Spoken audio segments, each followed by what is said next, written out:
just wanted to start off really by commending Minister Brian Hayes for all the work that he's done in this area since 2011. In October of 2011, Dublin City was hit very badly by flooding, and the Minister responded immediately. I remember we debated in the Dáil the next day as a topical issue what had happened the previous evening and what was then needed to be done. And myself and Deputy Kevin Humphreys from Dublin Bay South as well organised a meeting with residents that were able to go into the OPW with the Minister, and it really was fantastic to get that kind of engagement so soon after the event, to assure people that the Minister and his department were moving to put in place those defences that needed to be done. And at the time, we had long-standing plans for flood defences for the Dodder in particular, but they had not been moving as quickly as they should have been. They've since been expedited, and very good work has been done there and continues to be done there.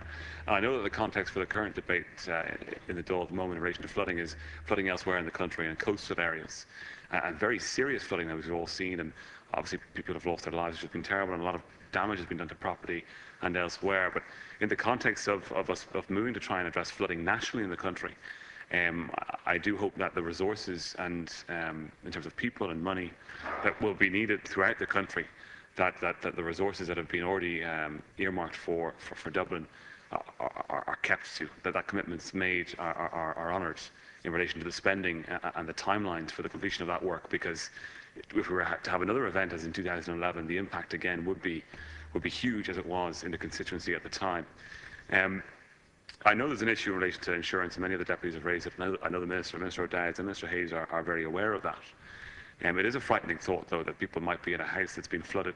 They can't get insurance again to protect them, nor can they sell their house to move, because who would buy a house that's at risk of flooding but you cannot get insurance? They're trapped in that situation, and it's a very frightening prospect for them. I do think it's a bit of a disgrace that at this stage the insurance industry hasn't moved on its side to make sure that the data sharing arrangement and the memorandum of understanding has been completed. And this should have happened by now, because this process has been ongoing for long enough at this stage. So they need to hurry up. They need to get their documentation and their agreement in place, so that plan with the OPW and the insurance agency can come into effect and can benefit the people who are seeking insurance where they can get insurance. In terms of looking to the future with all of this, and not trying to step into a climate change debate, but we're not sure of the future weather patterns and what they might mean for the country. But it seems clear, just going on recent history, that the prudent thing to do would be to build proper strategic defences nationally for the country. I mean, we've got to take the local out of this. It's not going to please all local residents in all areas, including my own, in the country, but we need to really look at a proper national strategic flood defence systems, protecting the Liffey, protecting Dublin Bay in particular.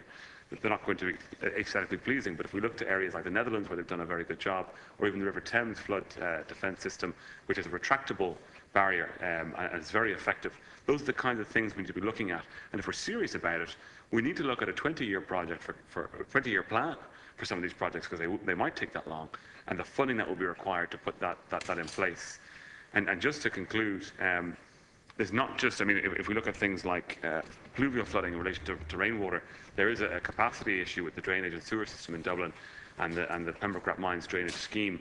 For years now, Dublin City Council have been working on the plan to upgrade that scheme and to basically to increase the capacity, so we don't have the kind of the spot flooding we have after heavy rainfall. But as also on the nights of October 2011, we don't have this additional contributing factor to flooding. That responsibility is now moved to Irish Water, and so it's important that Irish Water do not delay for a second in getting that scheme up and running for the residents in the constituency. But I'll conclude there, Chair. Thank you. Thank you very much.